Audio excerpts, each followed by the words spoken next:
Hey, I'm Emily and welcome back to my channel. Today I'm going to show you a fun little project that you can make with your Cricut, and it is going to be personalizing a jewelry box. I first did this project last year when I was just making a lot of things for my wedding. So I bought these little jewelry boxes and I put my initial and all of my bridesmaids' initials on them, and they're really cute. It's just like a small little travel size jewelry box. The one I made last year is kind of coming apart, and also I've traveled with it a lot, so it's just getting kind of like worn. So I'm gonna make a new one. This is the one that I made for myself. But as you can see, the lettering is kind of coming off already. So I'm gonna take you through the process of how to make this. I think it's a great gift for a friend or obviously for your bridal party. In this video, I actually make a really big mistake and wind up ruining the jewelry box. And I had to start over and use a completely different process on a new jewelry box. I'm going to take you through the mistake that I made and also the correct way to do it if you don't want to completely ruin your jewelry box. Don't worry, there will be timestamps in this video, so you could skip past the mistake section if you want. And all of the products that I use in today's video will be linked down below. Let's get started.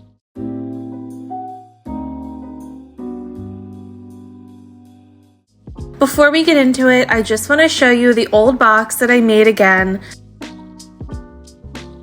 This part one showcases the mistake that I made with this jewelry box. But first, I'm starting in Design Space, and really simple. I'm just adding a text box and using my initial E and just scrolling through my bookmarked fonts to find one that I like. The one that I'm choosing is called Lemon-Tine, and I'm making it around 1.5 inches tall. So then once I have those two things ready, I'm just going to hit make.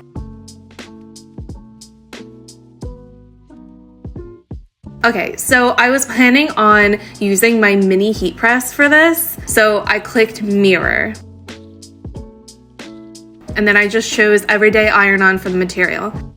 All right, so this is my blank box. I think it's a really good travel size jewelry box. I personally have used mine every single time I travel, and I like that it only holds a few things so I don't overpack, but they could stay organized in there. So I wanted the initial to be gold. So this is the iron-on gold vinyl that I chose, which was really pretty, but unfortunately it didn't quite work out. So I'm cutting around 2-inch square of vinyl.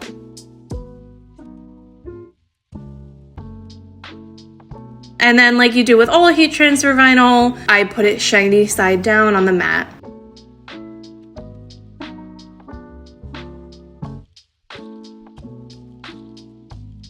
It honestly cut great. Everything was going fine.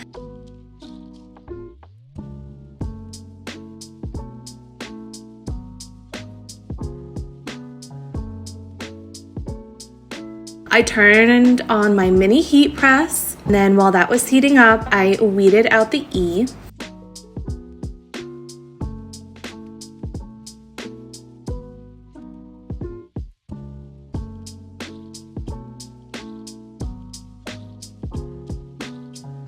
Then here I am just placing it on there. Honestly, like, I don't know why I didn't think this would happen. I really don't remember how I made the jewelry box last time, but apparently I didn't do this because this like completely ruined the box.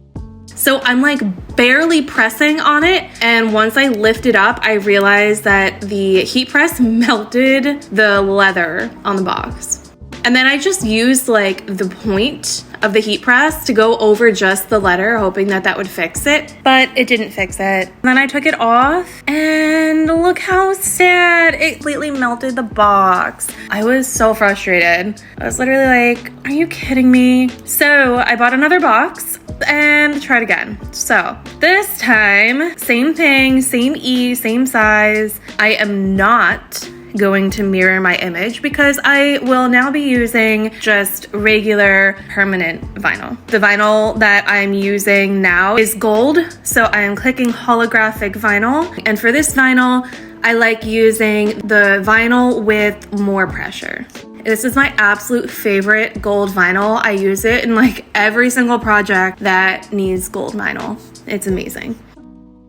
All right, so again, now I am cutting this piece as normal. And then I am weeding out the E.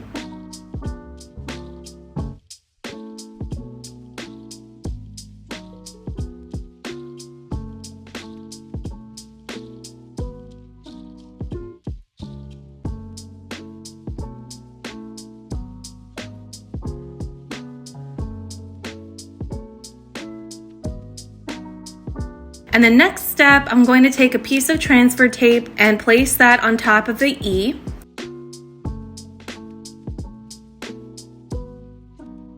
And then use my scraper tool to really scrape it on there. And peeling off the backing. And then I'm just placing it right onto the box and really giving it a good scrape to make sure that it's on the box well.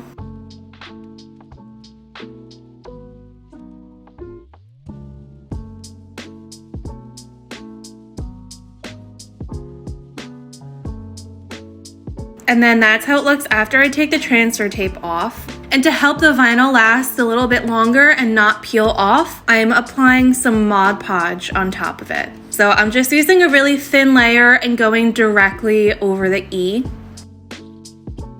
And then once the Mod Podge is dry, it's all done.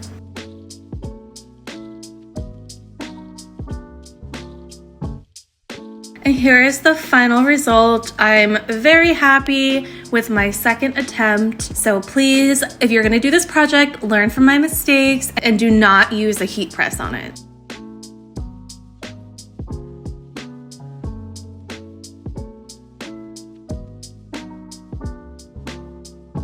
Thank you so much for watching, and if you enjoyed today's video and you want to see more of my content, just leave a like, a comment, and subscribe to my channel so we could be friends, and I will see you in the next one. Bye!